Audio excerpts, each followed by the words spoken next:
capítulo anterior termina com o falecimento de Sara, e o capítulo 24 começa com Abraão, que agora já tinha cerca de 140 anos. Chamando seu servo mais velho, que provavelmente seja Eliezer, pede para ele ir à sua terra, buscar uma esposa para o seu filho Isaque, a fim de dar continuidade à sua linhagem. Isaque já tinha 40 anos nessa ocasião. Abraão fez o servo jurar que não escolheria uma mulher cananeia, ou seja, das terras onde eles estavam morando no momento. Em vez disso, ele deveria ir até os parentes de Abraão que moravam muito longe. Abraão pediu que o servo colocasse a mão por baixo de sua coxa e lhe fizesse um juramento pelo Senhor. Essa prática pode parecer estranha para a gente, não é mesmo? Mas muitos estudiosos dizem que naquele tempo a coxa era vista como uma fonte de vitalidade. Esse tipo de juramento solene era inviolável e deveria ser honrado até mesmo depois da morte. Hoje em dia, precisamos de assinaturas reconhecidas, papel timbrado, testemunhas e ainda assim as pessoas não cumprem as suas promessas. Naquela época, a palavra como um simples ato como esse já bastava. Esse juramento revelou a importância da tarefa daquele servo. Então o homem pegou 10 camelos de seu senhor e partiu com a promessa de Abraão que um anjo do Senhor iria à sua frente. Foi uma viagem de mais de 700 quilômetros até a Mesopotâmia. Quando estava perto da cidade de Naor, ele parou para dar água aos camelos e se ajoelhou junto ao poço e orou ao Senhor, clamando por bondade e ajuda naquela tarefa. Olha só que exemplo lindo, não é mesmo? Precisamos clamar a Deus sempre quando temos algo para realizar. Devemos entregar nossas missões nas mãos de Deus e confiar que Ele irá nos ajudar a realizá-las.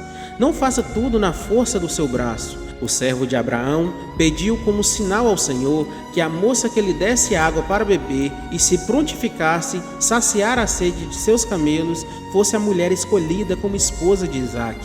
As regras de hospitalidade naquela época diziam que a sede de um estrangeiro deveria ser saciada, mas a pessoa não tinha obrigação de saciar os animais. Rebeca, oferecendo água aos camelos, foi além de sua obrigação. Tudo aconteceu conforme o servo de Abraão havia orado. Rebeca deu água ao estrangeiro e para os camelos. Ela era filha de Betuel, filho de Milca, mulher de Naor, o irmão de Abraão. Depois disso, o servo deu presentes a Rebeca e perguntou de sua família, e quis saber se em sua casa havia espaço para que ele e seus animais passassem a noite. Ela ofereceu local para dormirem e falou de sua família. Com essa informação, o servo de Abraão sabia que Rebeca era prima de Isaque e que estava no lugar certo. Deus realmente havia dirigido cada passo daquele homem. O servo contou à família de Rebeca o propósito de sua viagem e sobre como Deus agiu ativamente durante aquela missão, conduzindo até aquele local. Sendo assim, Labão, irmão de Rebeca, e seu pai aprovaram que a moça fosse levada como esposa de Isaque. Ouvindo isso, o servo entregou vários presentes à família, para assim oficializar o noivado. No dia seguinte, ainda de madrugada, o servo de Abraão estava se preparando para ir para casa, mas o irmão e a mãe da jovem pediram para que eles ficassem mais alguns dias. O servo não aceitou o pedido e consultaram Rebeca, que decidiu partir com o homem. A parte final do capítulo nos mostra o encontro entre Isaque e Rebeca. Isaque, como um homem de Deus, havia ido meditar no campo. Ao cair da tarde, ele ergueu os olhos e viu que os camelos de seu pai estavam vindo. Quando Rebeca viu Isaque de longe, desceu de seu camelo e perguntou ao servo quem era aquele homem. Ele revelou que era Isaque, então tomou seu véu e se cobriu. Isso era um costume da época. A noiva cobria seu rosto do marido até o momento da consumação do casamento. O servo revelou a Isaque tudo o que havia ocorrido durante a sua viagem. Então, Isaque tomou Rebeca e a levou até a tenda que havia sido de Sara, sua mãe. Ali, ele a amou e consumou seu casamento. Com isso, Rebeca se tornou a nova matriarca da família, conforme o propósito do Senhor. O capítulo 25 começa nos dando informações de que Abraão tomou para si outra mulher.